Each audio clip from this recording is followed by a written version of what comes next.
Fiber Optic Twin-in-One CFS2.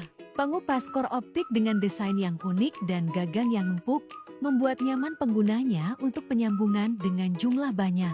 Dengan desain dua lubang, lubang yang besar dapat digunakan untuk mengupas kulit pigtail 2 mm dan 3 mm, dan juga lubang yang kecil berguna untuk mengupas cladding core agar bisa disambung.